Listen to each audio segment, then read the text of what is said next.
오늘 우리 하나님 말씀은 지난주에 이어서 사무엘상 17장 41절로 52절 흐름을 바꾸는 사람 두 번째 말씀입니다. 우리 사무엘상 17장 41절로 52절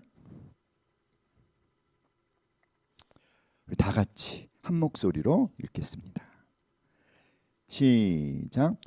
블레셋 사람이 방패든 사람을 앞세우고 다윗에게로 점점 가까이 나아가니라. 그 블레셋 사람이 둘러보다가 다윗을 보고 업신여기니 이는 그가 젊고 붉고 용모가 아름다움이라. 블레셋 사람이 다윗에게 이르되 내가 나를 개로 여기고 막대기를 가지고 내게 나왔느냐 하고 그의 신들의 이름으로 다윗을 저주하고 그 블레셋 사람이 또 다윗에게 이르되 내게로 오라. 내가 내 살을 공중의 새들과 들짐승들에게 주리라 하는지라. 다윗이 블레셋 사람에게 이르되 너는 칼과 창과 단창으로 내게 나오거니와 나는 만군의 여호와의 이름 곧 내가 모욕하는 이스라엘 군대의 하나님의 이름으로 내게 나아가노라. 오늘 여호와께서 너를 내 손에 넘기시리니 내가 너를 쳐서 내 목을 베고 블레셋 군대의 시체를 오늘 공중의 새와 땅의 들짐승에게 주어 온 땅으로 이스라엘에 하나님이 계신 줄 알게 하겠고 또 여호와의 구원하심이 칼과 창에 있지 아니함을 이 무리에게 알게 하리라. 전쟁은 여호와께 속한 것인즉 그가 너희를 우리 손에 넘기시리라. 블레셋 사람이 일어나 다윗에게로 마주 가까이 올 때 다윗이 블레셋 사람을 향하여 빨리 달리며 손을 주머니에 넣어 돌을 가지고 물매로 던져 블레셋 사람의 이마를 치매 돌이 그의 이마에 박히니 땅에 엎드러지니라. 다윗이 이같이 물매와 돌로 블레셋 사람을 이기고 그를 쳐 죽였으나 자기 손에는 칼이 없었더라. 다윗이 달려가서 블레셋 사람을 밟고 그의 칼을 그 칼집에서 빼내어 그 칼로 그를 죽이고 그의 머리를 베니 블레셋 사람들이 자기의 용사의 죽음을 보고 도망하는지라. 이스라엘과 유다 사람들이 일어나서 소리 지르며 블레셋 사람들을 쫓아 가이와 에그론 성문까지 이르렀고 블레셋 사람들의 부상자들은 사하라임 가는 길에서부터 가드와 에그론까지 엎드러졌더라. 아멘. 6.25 전쟁 당시 중공군의 개입 이후 유엔군이 처음으로 승리를 거뒀던 전투, 지평리 전투를 기념하는 행사가 거행됐습니다. 배창학 기자가 취재했습니다. 6.25 전쟁 중이던 1951년 2월 13일부터 사흘간 유엔군과 중공군이 경기도 양평군 지평리 일대에서 전투를 벌였습니다. 바로 중공군 개입 이후 유엔군이 첫 승전보를 울린 지평리 전투인데 병력 규모로는 유엔군에 비해 중공군이 말 그대로 압도적이었습니다. 미군과 프랑스군이 중심이 된 유엔군은 5,600여 명에 불과했던 반면 중공군은 6만 명이 넘었습니다. 1대 10이 넘는 싸움이었지만 승리는 유엔군이 가져왔습니다. 전쟁사를 통틀어서도 기념비적인 일이었습니다. 이 전투로 중공군은 막대한 손실을 입었고 유엔군은 재반격의 기틀을 다질 수 있었습니다. 우리 군은 1951년 9월 13일부터 10월 15일까지 한국 전쟁 중에 발생한 지평리 전투는 중공군과 유엔군 사이에서 벌어진 전투로 이 전투는 한국 전쟁 전반에서 중공군의 규모 있는 공격 중 하나였습니다. 지평리는 대한민국 경기도 가평군 일원에 위치한 지역으로 중공군은 이 지역을 중요한 전략적 목표로 삼았습니다. 중공군은 대규모로 지평리를 포위하고 점령하려고 시도했습니다. 이에 대한 대응으로 유엔군은 중국군의 공격을 막기 위해 치열한 전투를 벌였습니다. 지평리 전투는 한 달에 걸쳐 치열하게 전개되었으며 양측 모두 큰 피해를 입었습니다. 그러나 유엔군은 결국 중국군의 공격을 물리치고 지평리를 성공적으로 방어하였습니다. 이 전투는 한국 전쟁의 중요한 전투 중 하나로 꼽히며 전투 후 지평리는 전쟁 전반에 걸쳐 중요한 전쟁터로 남게 되었습니다. 지평리 전투는 한국 전쟁에서의 중대한 전투 사례 중 하나로 양측의 격전과 전쟁의 치열함을 보여주는 사건입니다. 네, 지평리 전투 여러분 아셨나요? 1950년 10월에 이제 이 6.25 전쟁에 중공군이 개입을 하게 되죠. 그러면서 이제 유엔군은 뒤로 계속 물러날 수밖에 없었고 나중에는 서울까지 중공군에게 내주게 되었다고 합니다. 그러다가 1951년 2월 13일부터 특별히 16일까지 사흘 동안 진행된 이 경기도 양평군 지평리에서 미국 제2보병사단 제23년대 그리고 프랑스 대대가 중공군의 공세를 격퇴한 지평리 전투로 인해서 이 유엔군이 서울을 다시 재수복하는 발판을 마련했다고 합니다. 그러니까 중공군의 전략은 뭐였죠, 여러분? 인해 전술이었잖아요. 막 어마어마한 숫자의 군인들.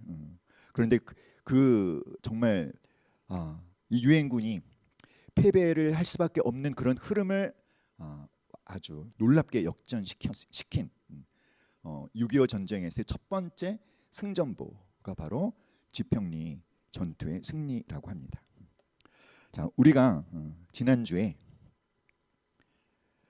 아주 엄청난 두려움에 사로잡혀서 이제 일어날 전쟁에서 틀림없이 패배할 것 같다라고 하는 이 패배 의식과 절망에 사로잡혀 있는 이스라엘의 모습을 우리가 보았죠. 자, 이 사울과 이스라엘 군인들로 하여금 패배 의식에 사로잡히게 한 것은 여러분 무엇이었습니까? 그것은 아주 잘 준비된 블레셋의 엄청난 숫자의 군대와 특별히 그들이 준비한 이 블레셋이 준비한 비장의 무기가 있었습니다. 그는 바로 누구였냐면 골리앗이었어요. 자, 지난주에 우리가 골리앗의 정말 그 괴물 같은 모습을 설명을 들었죠. 이 골리앗의 키가 몇 센치 정도 된다고 했죠, 여러분? 2m 93cm. 자, 3일상 17장 4절로 7절. 키가 6규빗 한 뼘, 머리 노투고, 비늘 갑옷. 갑옷의 무게가 5,000세겔, 요즘식으로 따지면 57.5kg. 자, 이 괴물 같은 이 골리앗이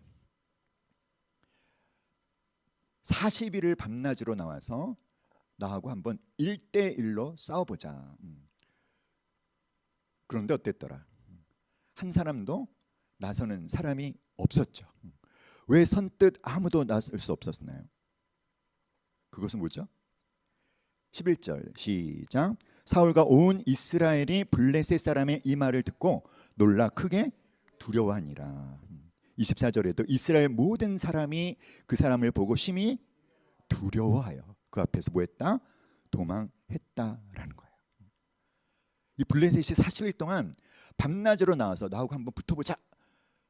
그리고 사실은 그 하나님의 군대를 막 모욕하고 있는데도 아무도 나서지 못하고 있었지만, 그런데 놀랍게도 이 전쟁이 누구의 승리로 끝납니까? 이스라엘의 승리로 끝나죠. 패배할 수밖에 없었던 그 흐름을 완전히 역전시킨 것을 성경은 무엇 때문이라고 말하고 있냐면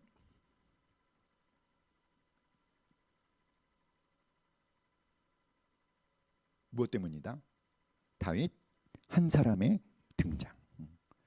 다윗 한 사람이 등장했을 뿐인데 패배로 흐르던 그 흐름이 완전히 승리로 역전되어지는. 그래서 도대체 우리가 궁금한 거죠. 무엇이? 다윗이 어떤 사람이길래, 다윗에게는 뭐가 있었길래 이 패배의 흐름을 역전시킬 수 있었을까? 다윗의 특별한 점 4가지 말씀드렸습니다. 기억나십니까? 첫 번째가 뭐였죠, 여러분? 네. 한 달 전에 들으신 말씀이어서 기억이 잘 안 나시는 거죠? 첫 번째는 마음의 중심, 마음의 중심, 동기라고 했죠. 누구를 위하여? 하나님을 위하여. 두 번째가 그에게는 아주 확실한 무기가 있었죠. 이 무기가 뭐였다? 하나님의 도우심에 대한 확신. 자, 우리가 지난주에 이 마음의 중심과 확실한 무기 두 번째까지, 그래서 오늘은 세 번째와 네 번째에 대해서 말씀을 드리려고 합니다. 세 번째는 열망, 네 번째는 믿음의 행동. 자, 다윗의 열망. 자, 이 46절 말씀을 우리가 한번 함께 읽고요. 이 46절을 통해서 우리가 알게 되는 다윗에게 있었던 열망이 무엇인지 함께 말해봤으면 좋겠습니다. 46절 시작. 오늘 여호와께서 너를 내 손에 넘기시리니 내가 너를 쳐서 내 목을 베고 블레셋 군대의 시체를 오늘 공중의 새와 땅의 들짐승에게 주어 온 땅으로 이스라엘에 하나님이 계신 줄 알게 하겠고 또 여호와의 구원하심이 칼과 창에 있지 아니함을 이 무리에게 알게 하리라. 자, 다윗에게 있었던 열망 어떤 것일까요? 이 46절 말씀에 보면 두 번 반복하는 표현이 나오죠. 알게 하겠고 알게 하리라. 다윗은 무엇인가를 알게 하고 싶어요. 뭘 알게 하고 싶습니까? 온 땅으로 이스라엘에 하나님이 계신 것을 알게 하겠고, 그리고 여호와의 구원하심이 칼과 창에 있는 것이 아니라 누구에게 있음을, 하나님께 있다는 것을 뭐 하고 싶다? 알게 하고 싶다. 그러니까 다윗에게 있었던 열망은 하나님이 이 골리앗과의 싸움에서 승리하게 해주심으로 말미암아 하나님이 주인이시라는 것, 하나님이 왕이시라는 것, 이스라엘 가운데 누가 살아계시다? 하나님이 살아계신다는 것, 그 하나님이 그들을 구원하신다는 것. 칼이나 창이 구원하시는 것이 아니라 하나님이 구원하시는 전쟁의 주인은 누구이심을, 하나님이심을 어떻게 하길 원한다? 알게 하기를 원한다. 이것이 다윗 안에 있었던 다윗의 열망입니다. 하나님의 살아계심이 드러나고 하나님이 하나님으로 영광 받으시는 것. 여러분, 전쟁은 누구에게 속한 것이다? 하나님에게 속한 것이다. 그러나 지금 이스라엘, 사울을 비롯한 모든 이스라엘 군인들은 전쟁이 하나님께 속한 것임을 알지 못하고 있어요. 그래서 그들은 그들의 눈에 보이는 그 블레셋 군대의 그 엄청난 규모 앞에 승리를 꿈꿀 수가 없는 거죠. 그런 하나님에 대해서 정말 제대로 알지 못하는 그 이스라엘, 하나님이 택한 백성임에도 하나님에 대해서 제대로 알지 못하는 그 이스라엘 백성들을 보면서 다윗의 마음 가운데는 여러분 거룩한 분노가 있는 거예요. 합당치 않다는 것입니다. 여러분, 하나님의 백성들이 왜 망한다고 성경에서 말합니까? 하나님을 아는 지식이 없어서 망한다. 사랑하는 여러분, 사울을 비롯한 모든 이스라엘 군대가 왜 그토록 골리앗을 두려워합니까? 그 근본적인 원인이 무엇이죠? 하나님을 알지 못하기 때문에. 하지만 다윗은 알고 있어요. 다윗이 알고 있는 건 뭐죠? 전쟁의 승패는 칼이나 창이 아니라 전쟁의 승패를 주관하시는 분은 오직 하나님이심을 그는 믿고 있습니다. 그리고 이제 다윗은 그 하나님에 대한 그 사실을 자신만 믿는 것이 아니라 누구도, 이스라엘 백성 모두가 하나님에 대한 그 사실을 믿게 하고 싶어요. 그럼 그 믿으려면, 하나님에 대해서 뭔가를 믿으려면 뭐가 필요합니까? 하나님이 어떤 분이신지를 알아야 되는 거죠. 그래서 다윗의 마음속에는 어떤 열망이 알고 있습니까? 이스라엘 백성들로 하여금 하나님을 알게 하고 싶은 열망. 사랑하는 여러분, 그걸 통해서 다윗이 간절히 원했던 것은 하나님이 하나님답게 영광 받으시는 것. 그 열망이 다윗의 마음을 가득 채우고 있었습니다. 여러분, 이 다윗의 마음을 가득 채우고 있었던 하나님의 살아계심이 드러나고 하나님이 하나님으로 영광을 받으시고 하나님의 이름이 마땅히 거룩히 여김을 받게 하고자 하는 그 열망이, 사랑하는 여러분, 우리의 마음에도 가득하기를 주님의 이름으로 축복합니다. 사랑하는 여러분, 모든 사람들이 패배한다라고 결론을 내린 그 승리가 도무지 불가능한 전쟁을 승리하게 하심을 통해서 다윗이 원하는 것은 무엇입니까? 하나님이 살아계신다라고 하는 것이 드러나게 되는 거예요. 자, 우리는 이 말씀을 어떻게 우리에게 적용할 수 있을까요? 그러니까 우리가 만난 어떤 우리 힘으로 도무지 해결할 수 없는 환난과 어려움과 고난, 그런데 그 고난의 상황 가운데 있는 나를 통해서 그 고난을 도무지 승리하는 것이 불가능한 그 상황을 승리하게 해주시는 하나님을 내가 경험하는 거죠. 그걸 통해서, 나를 통해서, 내가 지금 처한 상황을 통해서 하나님은 살아계시다라고 하는 것이 누구를 통해서 드러나는 것? 나를 통해서 드러나는 것. 여러분, 그 열망이 여러분 마음속에 있습니까? 어느 정도로 있습니까? 10을 만점으로 하면 1에서 10으로 따지면 어느 정도로 있습니까? 중간? 5 이하? 10이라고 말씀하셨어요. 할렐루야. 아멘 해주셔야죠. 아멘. 우리 모두가 다 그렇게 될 줄 믿습니다. 아멘. 따라합시다. 나를 통해서, 내가 처한 이 상황을 통해서, 이 문제가 놀랍게 해결되는 것을 통해서 하나님이 살아계심을, 하나님의 전능하심이 드러나기를 간절히 원합니다. 아멘. 사랑하는 여러분, 다윗이 갖고 있었던 그 전쟁을 승리로 바꾼 확실한 무기가 뭐였죠?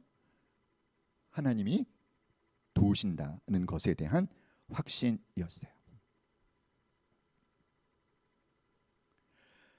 만약에 지금 우리가 어떤 절망적인 상황을 경험하고 있다면, 하지만 그 흐름을 바꿔주시는 하나님을 경험하기 위해서 우리가 해야 하는 것이 있습니다. 우리가 해야 되는 것이 무엇일까요? 우리가 해야 되는 것은 눈에 보이는 것만 보는 것이 아니라 보이지 않지만 꼭 보아야 할 것을 보면서 믿음의 행동을 하는 것입니다. 눈에 보이는 것만 보지 말고, 그러니까 뭐죠? 눈에 보이는 어떤 현실 상황만 보지 말고 우리가 꼭 보아야 할 것은 뭘까요? 내가 믿는 하나님에 대해서 내가 믿고 있는 거. 하나님은 뭐 하신다? 하나님은 살아계신다. 하나님은 어떻게 하신다? 하나님은 이 전쟁에 개입해 주신다. 하나님이 싸워 주신다. 그것을 신뢰하면서 무엇을 해라? 믿음의 행동을 해라. 다윗의 특별한 네 번째가 뭐냐면 바로 이 믿음의 행동입니다. 하나님의 도우심을 확신하면서 이 상황을 통해서 하나님의 영광이, 하나님의 살아계심이 드러나기를 간절히 열망하면서 그것을 믿으면서 다윗이 했었던 믿음의 행동은 바로 40절이에요. 다 같이 시작. 손에 막대기를 가지고 시내에서 매끄러운 돌 5을 골라서 자기 목자의 제구 곧 주머니에 넣고 손에 물매를 가지고 블레셋 사람에게로 나아가니라.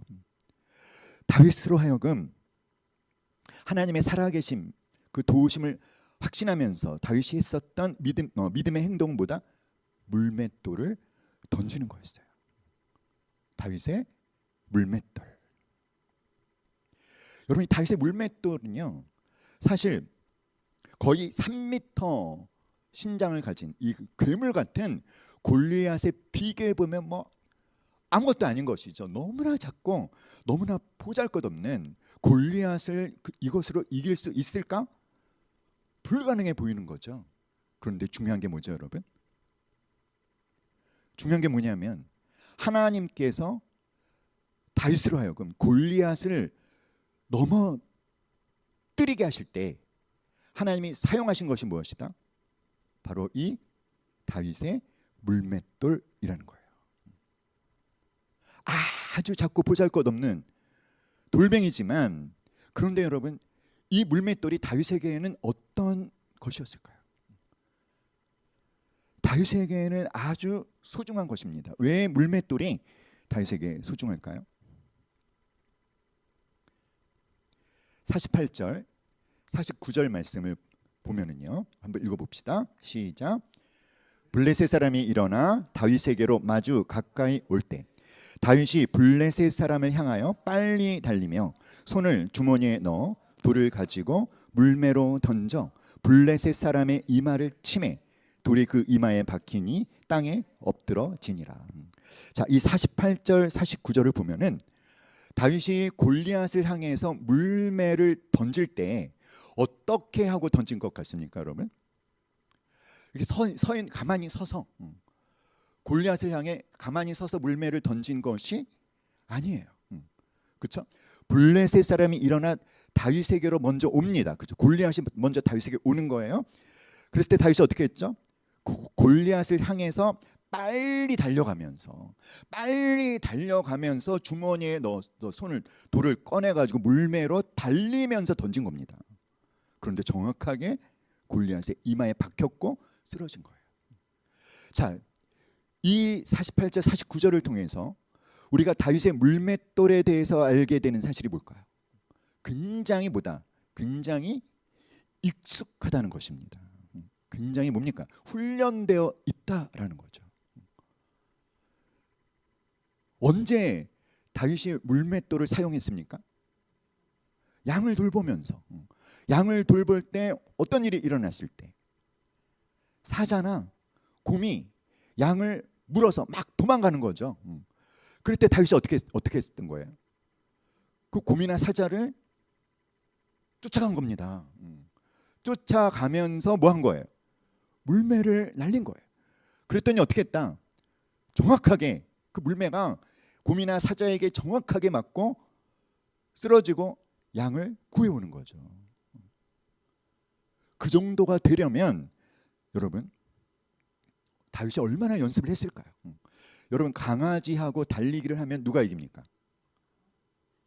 우리 동현이 강아지랑 달리기 해봤어.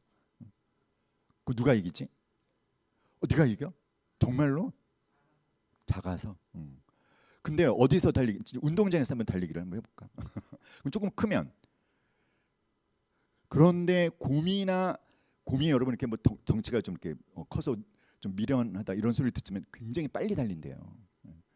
근데 강아지랑 달리는 게 아니라 곰이나 사자가 양을 물고 막 가는 거죠. 엄청 빠르지 않겠습니까? 그런데 그 빨리 도망가는 곰이나 사자에게 물매를 낮춰서 정확하게 딱 맞춰서 쓰러뜨릴 정도였다면 그런 물맷돌 실력을 갖추기 위해서 다윗이 얼마나 수없이 많은 연습과 훈련을 했을까? 이건 뭐죠? 이 48절 49절에서 이와 같은 물매를 날리는 다윗의 모습은 정말 부단한 훈련이 반복되면서 아주 뭡니까? 감각적으로 익혀진 것이다 라는 거예요. 그래서 그런 말이 있지 않습니까? 준비하는 사람보다 무서운 사람은 없다. 훈련하는 사람보다 무서운 사람은 없다. 그러니까 다윗은 그 누구도 보지 않는 자리에서 수없이 물맷돌을 던지는 어찌 보면 굉장히 외롭고 고독한 중에 물맷돌을 던지는 훈련을 했던 것이죠. 그런데 사랑하는 여러분, 그리스도인들의 영적인 성장과 영적인 성숙 또한 어떤 시간을 통과해야만 얻을 수 있다? 광야의 고독한 시간을 통과할 때 얻을 수 있다. 광야의 고독한 훈련의 시간을 통과할 때 비로소 우리의 내면의 성장이 이루어지는 거죠. 때문에 영적인 성장과 변화를 정말 원하는 그리스도인들은 어떤 시간을 가져야 될까요? 아무도 보지 않지만 혼자만의 시간을 가지면서 외로움 가운데 훈련의 시간을 가져야 되는 것이죠. 어떤 것을 훈련하는 시간일까요? 하나님의 음성을 듣는 시간.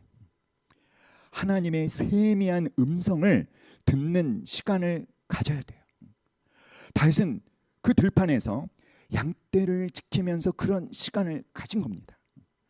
다윗은 사람들이 막 잔치를 벌이고 축제를 벌이고 있을 때 그는 홀로 하나님 앞에 서 있는 시간, 그 시간을 훈련한 것이죠. 그러면서 사자나 곰이 올 때 그가 하나님과의 관계를 갖고 나간 덕분에 아주 하나님과 친밀한 관계를 갖고 있었기 때문에 그에게 벌어지는 모든 상황 속에서 하나님의 개입하심을 구할 수가 있었던 거죠. 그리고 하나님의 개입하심을 확신할 수가 있었던 것이고, 하나님의 도우심을 확신하면서 그것을 믿으면서 그는 어떤 믿음의 행동을 한 것입니까? 물맷돌을 던지는 믿음의 행동을 한 거예요. 그런데 그 믿음의 행동이 그저 어쩌다 한번 운이 좋아서 곰이나 사자에게 맞춰지는 그런 것이 아니라 하나님의 도우심을, 하나님의 개입하심을 확신하지만 다윗도 뭐 하는 겁니까? 다윗도 자신이 할 수 있는 뭔가를 열심히 뭐 했다? 매일매일 익히고 연습하고 훈련하고, 그리고 하나님도 다윗이 매일매일 익히고 연습해서 훈련된 그 물맷돌을 누구도, 하나님도 사용해 주시는 거죠. 그걸 통해서 하나님의 살아계심을, 하나님의 전능하심을 드러내 주신 겁니다. 사랑하는 여러분, 우리에게 그런 시간이 있어야 될 줄 믿습니다. 다윗의 물맷돌, 중요한 게 뭘까요? 아주 작고 보잘것없는 돌멩이지만 매일, 이게 중요한 게 뭐죠? 매일 연습했다는 것입니다. 매일 손에 익혔다는 것입니다. 매일 훈련했다는 거예요. 그래서 하지만 그것만 한 것이 아니라 그가 이런 물맷돌을 매일 훈련하는 그 기반에는 뭐가 있는 것이죠? 하나님에 대한 신뢰가 있는 것입니다. 다윗의 확실한 무기, 하나님은 분명히 도와주실 것이다. 이 신뢰를 근거로 해서 그러면 나는 무엇을 할까? 열심히 훈련했던 것이죠. 이런 홀로 있는 시간을 통과했기 때문에 골리앗 앞에서도 두려움에 사로잡히지 않고 담대하게 맞서는 사람이 될 수 있었던 거예요. 사랑하는 여러분, 그래서 한번 이 시간 우리가 우리 스스로에게 질문을 한번 던져볼까요? 자, 다윗에게 있었던 우리 네 가지 다시 한번 정리해 봅시다. 첫 번째가 뭐였죠? 마음의 중심. 두 번째, 확실한 무기. 확실한 무기는 뭐였다? 하나님의 도우심에 대한 확신. 세 번째가 열망. 그 네 번째가 뭐였죠? 믿음의 행동. 자, 여러분의 동기를 잘 준비하시기 바랍니다. 여러분, 우리도 확실한 무기를 준비할 수 있기를 간절히 기도합니다. 우리에게도 그 열망이 가득하기를 기도합니다. 그러면 저와 여러분은 어떤 믿음의 행동을 해야 될까요? 우리가 매일매일 하나님의 도우심을 신뢰하기 때문에 우리가 매일 해야 될, 근데 어떻게 연습하고 훈련하고 아주 익숙해지게, 그래서 가장 절대절명의 순간에 그냥 나에게서 뭡니까? 그냥 자연스럽게 나오는 거죠. 그것이 자연스럽게 나오려면 뭐다? 평소에 연습해야 되는 거죠. 훈련해야 되는 거죠. 익혀야 되는 거죠. 그래서 우리에게도 뭐가 있어야 된다? 물맷돌이 있어야 되는 거예요. 하나님이 그 물맷돌을 사용하시는 것입니다. 그럼 우리가 그렇게 매일 준비하고 익히고 훈련해야 될 우리의 물맷돌은 뭐겠느냐? 여러분, 뭘까요? 암송하는 것. 그렇습니다. 또 따라합시다. 기도의 물맷돌, 예배의 물맷돌, 말씀의 물맷돌, 믿음의 물맷돌. 믿습니까, 여러분? 매일매일 기도와 말씀과 예배와, 우리가 매일 하잖아요. 말씀 암송하고, 말씀 묵상하고, 말씀 통독하고, 그리고 기도하고. 사랑하는 여러분, 예수님에게도 똑같은 물맷돌이 있으셨죠. 예수님은 하루의 첫 시간을 어떻게 누구와 어디에서 보내셨습니까? 한적한 곳에 가셔서 하나님과 단 둘만의 시간을 가지셨어요. 예수님께서 어떤 날은 사역이 너무나 성공적이었습니다. 그래서 사람들이 계속 거기에 예수님이 머물러 주기를 원했어요. 제자들도 그것을 원했습니다. 그런데 예수님께서 아니다 하시는 거예요. 다른 곳에 가서 거기서도 우리가 전도해야 하리라. 근데 어떻게 그걸 하실 수 있었죠? 사람들의 어떤 인기를 물리치고 하나님의 뜻을 따라 갈 수 있었던 것은 그분이 한적한 곳에 가셔서 하나님의 음성을 듣는 시간을 가지셨기 때문에.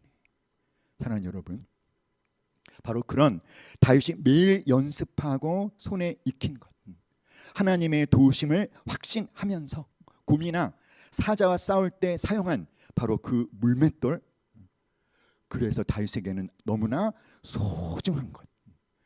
골리앗에 비교해보면 정말 아무것도 아닌 것이지만 중요한 것이 무엇이다? 하나님이 뭘 사용하신다? 그런 물맷돌을 사용하신다는 거예요. 사랑하는 여러분, 지금은 작아 보일지도 모르지만 따라합시다. 평소에 준비하자. 평소에 훈련하자. 아멘. 여러분으로 하여금 하나님의 은혜를 경험케 한 그 수단을 하나님은 절대절명의 위기 속에서도 그대로 사용하신다는 거예요. 그 물맷돌을 매일매일 잘 준비하는 저와 여러분 될 수 있기를 간절히 기도합니다.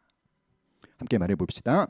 대단한 일을 한다고 대단한 방법이 필요한 것이 아니다. 아시겠죠, 여러분? 한 번의 멋진 순종이 기적을 낳는 게 아니래요. 매일매일 작은 순종이 쌓이고 쌓여서 기적을 낳게 되는 것입니다. 흐름을 바꾼 다윗처럼 오늘 이 시대도요, 특별히 이 교회도요, 기독교도요, 뭔가 어떻습니까, 여러분? 패배의식과 절망과, 그렇죠? 특별히 제가 어떤 교회에서 이제 그 봄 말씀 집회를 하는데 그 말씀 집회 주제가 뭐였냐면 이런 거였어요. 제 눈에 싹 들어왔어요. 복음 전도의 초비상 상태. 저도 그 집회에 참여하고 싶더라고요. 복음 전도의 초비상 상태. 그렇죠, 여러분. 전도가 안 되잖아요. 탈종교 시대, 비상 사태입니다. 근데 제가 요즘에 정말 조심스럽게 하나님께 이렇게 기도하는 게 있어요. 하나님, 그런데 지금이야말로 우리가 다시 복음을 제대로 전해야 되는 때가 아닌가요? 근데 하나님, 뭘 어떻게 해야 될지 모르겠지만 하나님, 저를 사용해 주십시오. 우리 예비교회를 사용해 주십시오. 이 복음 전도의 초비상 사태인 이 시대 가운데 다시 복음을 전하는, 다시 영혼을 구원하는 그런 도구로 우리를 사용해 주십시오. 뭘 해야 되는지 하나님 인도해 주십시오. 여러분이 같이 기도했으면 좋겠습니다. 전도가 안 된다라고 하는 절망과 패배 의식의 흐름을 완전히 바꿀 수 있는 저와 여러분, 우리 예비교회가 될 수 있기를 간절히 기도합니다.